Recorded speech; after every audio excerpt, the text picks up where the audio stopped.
Thank you so much, Mr. President, Mr. Vice President, Mrs. Obama, distinguished guests, which includes everybody.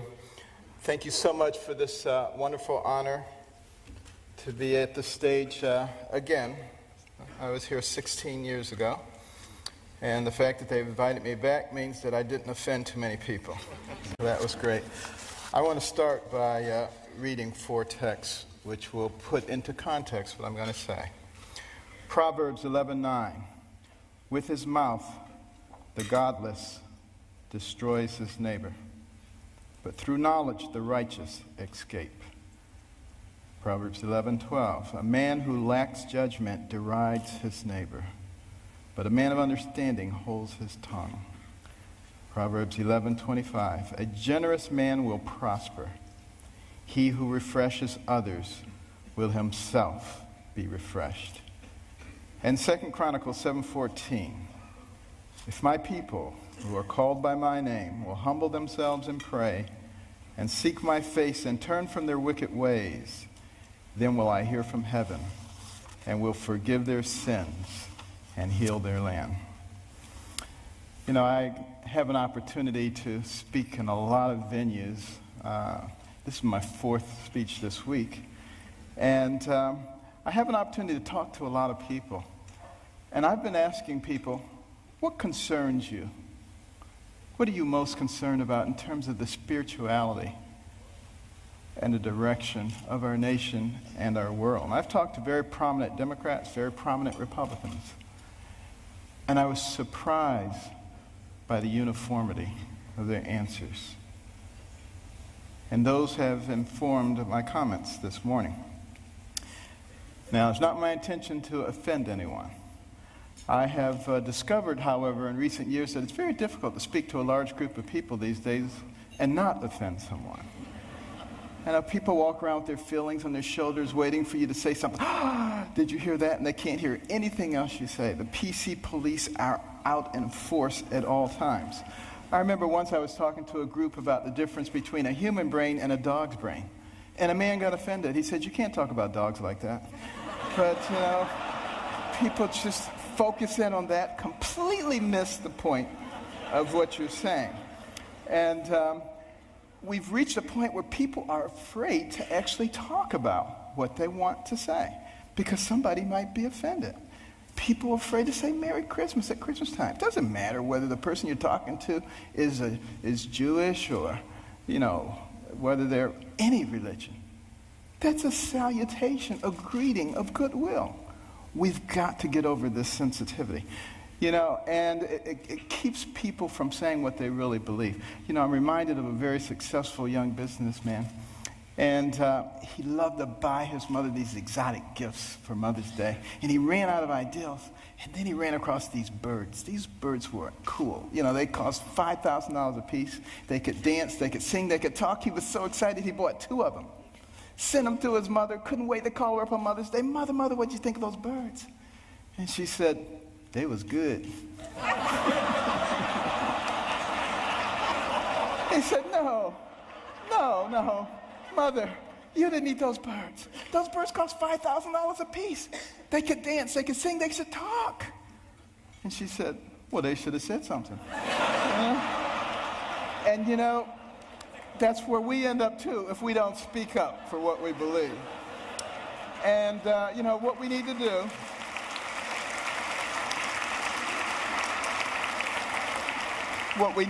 do in this PC world is forget about unanimity of speech and unanimity of thought. And we need to concentrate on being respectful of those people with whom we disagree. And that's when I think we begin to make real progress. And one last thing about political correctness, which I think is a horrible thing, by the way. I'm very, very compassionate, and I'm not ever out to offend anyone. But PC is dangerous. Because you see, this country, one of the founding principles was freedom of thought and freedom of expression. And it muffles people. It puts a muzzle on them. And at the same time, keeps people from discussing important issues while the fabric of their society is being changed. And we cannot fall for that trick. And what we need to do is start talking about things that are important, things that were important in the development of our nation. Well, one of those things was education. I'm very passionate about education because it's made such a big difference in my life. But here we are at a time in the world, the information age, the age of technology. And yet, 30% of people who enter high school in this country do not graduate. 44% of people who start a 4-year college program do not finish it in 4 years. What is that about? Think back to a darker time in our history, 200 years ago when slavery was going on. It was illegal to educate a slave, particularly to teach him to read. Why do you think that was? Because when you educate a man, you liberate a man. And there I was as a youngster, placing myself in the same situation that a horrible institution did because I wasn't taking advantage of the education. I was a horrible student. Most of my classmates thought I was the stupidest person in the world. They called me dummy. I was the butt of all the jokes. Now, admittedly, it was a bad environment. Single parent home. You know, my mother and father had gotten divorced early on. My mother got married when she was 13. She was one of 24 children. Had a horrible life. Discovered that her husband was a bigamist. Had another family. And she only had a third-grade education. She had to take care of us with dire poverty. Had a horrible temper, poor self-esteem, all the things that you would think would preclude success. But I had something very important. I had a mother who believed in me. And I had a mother who would never allow herself to be a victim, no matter what happened. Never made excuses, and she never accepted an excuse from us. And if we ever came up with an excuse, she always said, "Do you have a brain?" And if the answer was yes, then she said, then you could have thought your way out of it. It doesn't matter what John or Susan or Mary or anybody else did or said. And it was the most important thing she did for my brother and myself. Because if you don't accept excuses, pretty soon people stop giving them and they start looking for solutions. And that is a critical issue when it comes to success. Well, you know, we did live in dire poverty. And one of the things that I hated was poverty. You know, some people hate spiders, some people hate snakes. I hated poverty. I couldn't stand it. And, but, you know, my mother couldn't stand the fact that we were doing poorly in school. And she prayed and she asked God to give her wisdom. What could she do to get her young sons to understand the importance of developing their minds so that they control their own lives? And you know what? God gave her the wisdom, at least in her opinion. My brother and I didn't think it was that wise because it was to turn off the TV. Let us watch only 2 or 3 TV programs during the week, and with all that spare time, read 2 books apiece from the Detroit Public Libraries and submit to her written book reports, which she couldn't read, but we didn't know that. You know? And you know, she put check marks and highlights and stuff.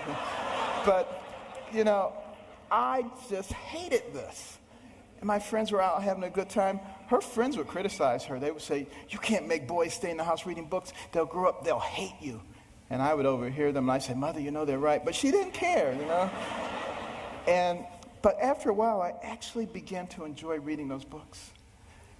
Because we were very poor, but between the covers of those books, I could go anywhere, I could be anybody, I could do anything. I began to read about people of great accomplishment. And as I read those stories, I began to see a connecting thread. I began to see that the person who has the most to do with you and what happens to you in life is you. You make decisions. You decide how much energy you want to put behind that decision. And I came to understand that I had control of my own destiny. And at that point, I didn't hate poverty anymore because I knew it was only temporary. I knew I could change that. It was incredibly liberating for me. It made all the difference. And continue on that theme of education. In 1831, Alexis de Tocqueville came to America. to study this country. The Europeans were fascinated. How could a fledgling nation, barely 50 years old, already be competing with them on virtually every level? This was impossible. De Tocqueville was going to sort it out. And he looked at our government, and he was duly impressed by the 3 branches of government. 4 now, because now special interest groups, but it was only 3 back in those days. And, he said, wow, this is really something. And then he said, but let me look at their educational system. And he was blown away. See, anybody finishing the 2nd grade was completely literate. He could find a mountain man on the outskirts of society. The man could read the newspaper, could have a political discussion, could tell him how the government worked.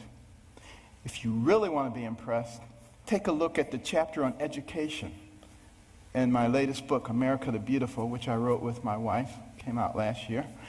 And in that education chapter, you will see questions extracted from a 6th grade exit exam from the 1800s. A test you had to pass to get your 6th grade certificate. I doubt most college graduates today could pass that test. We have dumbed things down to that level. And the reason that is so dangerous is because the people who founded this nation said that our system of government was designed for a well-informed and educated populace. And when they become less informed, they become vulnerable. Think about that.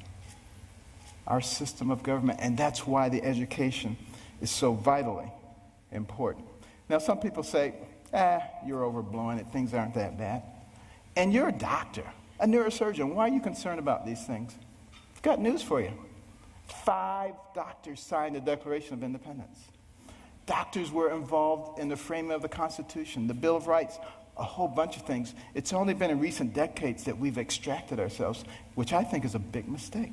We need doctors and we need scientists, engineers. We need all of those people involved in government, not just lawyers. I don't have anything against lawyers, but, here's the thing about lawyers. And I'm sorry, but I got to be truthful, okay? Got to be truthful. What do lawyers learn in law school? To win. By hook or by crook, you got to win. So you got all these Democrat lawyers and you got all these Republican lawyers, and their side wants to win. We need to get rid of that. What we need to start thinking about is how do we solve problems?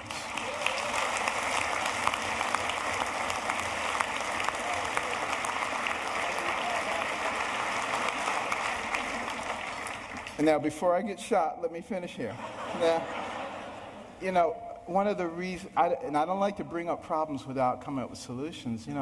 My wife and I started the Carson Scholars Fund 16 years ago after we heard about a survey, an international survey, looking at the ability of 8th graders in 22 countries to solve math and science problems. And we came out number 21 out of 22, barely beat out number 22, very concerning. And we'd go into schools and we'd see all these trophies, all-state basketball, all-state wrestling, all-state this, that, and the other. The quarterback was the big man on campus. And what about the intellectual superstar? What did they get? A National Honor Society pin? A pat on the head, there, little nerd? Nobody cared about them. And is it any wonder that sometimes the smart kids try to hide? They don't want anybody to know that they're smart. This is not helping us as a nation. So we started giving out scholarships to students from all backgrounds for superior academic performance and demonstration of humanitarian qualities. Unless you cared about other people, it didn't matter how smart you were. We got plenty of people like that. We don't need those. We need smart people who care about other people. We would give them money. The money would go into a trust. They would get interest on it. When they went to college, they get the money. But also the school gets a trophy. Every bit as impressive as any sports trophies. Goes right out there with the others. They get a medal. They get to go to a banquet. And we try to put them on the same kind of pedestal as we do the all-state athletes. Now, I have nothing against athletics or entertainment. Please believe me. I'm from Baltimore. The Ravens won. This is great, okay? But what will maintain our position in the world? The ability to shoot a 25-foot jump shot or the ability to solve a quadratic equation? And we need to put the things into proper perspective. And, many teachers,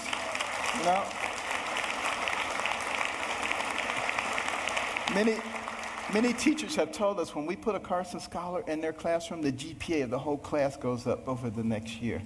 And it's been very gratifying. We started 16 years ago with 25 scholarships in Maryland. Now we've given out more than 5,000, and we're in all 50 states. But we also put in reading rooms. These are fascinating places that no little kid could possibly pass up. And they get points for the amount of time they spend in their reading, the number of books that they read, and they can trade them in for prizes.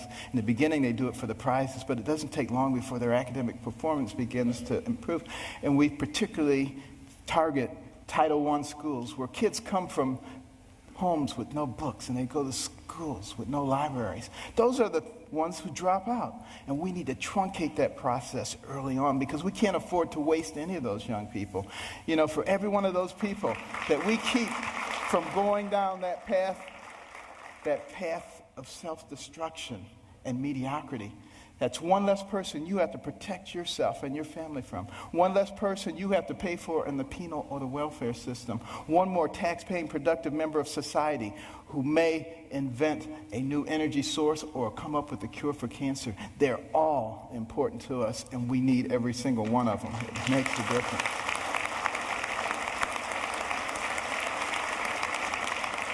And when you go home tonight, please read about it. Carson Scholars Fund. CarsonScholars.org. But why is it so important that we educate our people? Because we don't want to go down the same pathway as many other pinnacle nations who have preceded us. I think particularly about ancient Rome. Very powerful. Nobody could even challenge them militarily. But what happened to them? They destroyed themselves from within. Moral decay. Fiscal irresponsibility. They destroyed themselves. And if you don't think that can happen to America, you get out your books and you start reading. But you know, we can fix it. Why can we fix it? Because we're smart. We have some of the most intellectually gifted people leading our nation. All we need to do is remember what our real responsibilities are so we can solve the problems. I think about these problems all the time. And, you know, my role model was Jesus. And he used parables to help people understand things. And one of our big problems right now, and like I said, I'm not politically correct, so I'm sorry, but, you know, our deficit is a big problem. Think about it. And our national debt, $16.5 trillion. You think that's not a lot of money? Tell you what, count one number per second, which you can't even do, because once you get to 1,000, it takes you longer than a second. But one number per second. You know how long it would take you to count the 16 trillion? 507,000 years. More than 500,000 years to get there. We have to deal with this. Here's the parable. A family falls on hard times. Dad loses his job or is demoted, gets part-time work. He has 5 children. He comes to the 5 children. He says, we're going to have to reduce your allowance. Well, they're not happy about it, but he said, except for John and Susan. They're special. They get to keep their allowance. In fact, we may give them more. How do you think that's going to go down? Not too well. Same thing happens. Enough said. What about our taxation system? So complex. There is no one who can possibly comply with every jot and tittle of our tax. If I wanted to get you or you, I could get you on a tax issue. That doesn't make any sense. What we need to do is come up with something that's simple. And when I pick up my Bible, you know what I see? I see the fairest individual in the universe, God, and he's given us a system. It's called tithe. Now, we don't necessarily have to do it 10%, but it's principle.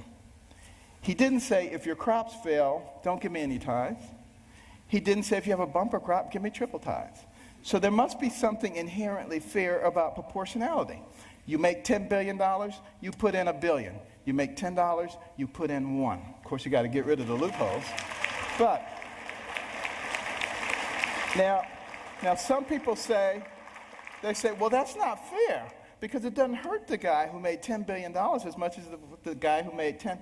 Where does it say you have to hurt the guy? He just put $1 billion in the pot. We don't need to hurt him. It's that kind of thinking. It's that kind of thinking that has resulted in 602 banks in the Cayman Islands. That money needs to be back here, building our infrastructure and creating jobs. And we're smart enough to figure out how to do that. We've already started down the path of solving one of the other big problems, healthcare. We need to have good healthcare for everybody. It's the most important thing that a person can have. Money means nothing, titles means nothing when you don't have your health. But we got to figure out efficient ways to do it. We spend a lot of money on healthcare, twice as much per capita as anybody else in the world, and yet not very efficient. What can we do? Here's my solution. When a person is born, give them a birth certificate, an electronic medical record, and a health savings account, to which money can be contributed pre-tax from the time you're born to the time you die. When you die, you can pass it on to your family members so that when you're 85 years old and you got 6 diseases, you're not trying to spend up everything. You're happy to pass it on, and there's nobody talking about death panels. That's number one. And also, for the people who are indigent, who don't have any money, we can make contributions to their HSA each month because we already have this huge pot of money. Instead of sending it to some bureaucracy, let's put it in their HSAs. Now they have some control over their own health care. And what do you think they're going to do? They're going to learn very quickly how to be responsible. When Mr. Jones gets that diabetic foot ulcer, he's not going to the emergency room and blowing a big chunk of it. He's going to go to the clinic. He learns that very quickly. Gets the same treatment. In the emergency room, they send him out. In the clinic, they say, now let's get your diabetes under control so you're not back here in 3 weeks with another problem. That's how we begin to solve these kinds of problems. It's much more complex than that, and I don't have time to go into it all, but we can do all of these things because we're smart people. And let me just begin to close here by another parable. Sea captain, and he's out on the sea near the area where the Titanic went down. And they look ahead, and there's a bright light right there. Another ship, he figures. And he tells his signaler, signal that ship, deviate 10 degrees to the south. Back comes the message. No, you deviate 10 degrees to the north. Well, he's a little bit incensed, He says, send a message. This is Captain Johnson. Deviate 10 degrees to the north. Back comes the message. This is Ensign 4th Class Riley. Deviate 10 degrees to the south. Now he's really upset. He says, send him a message. This is a naval destroyer. Back comes the message. This is a lighthouse.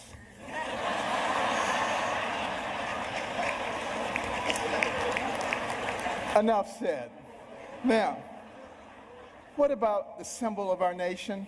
The eagle, the bald eagle. It's an interesting story how we chose that. But a lot of people think we call it the bald eagle because it looks like it has a bald head. That's not the reason.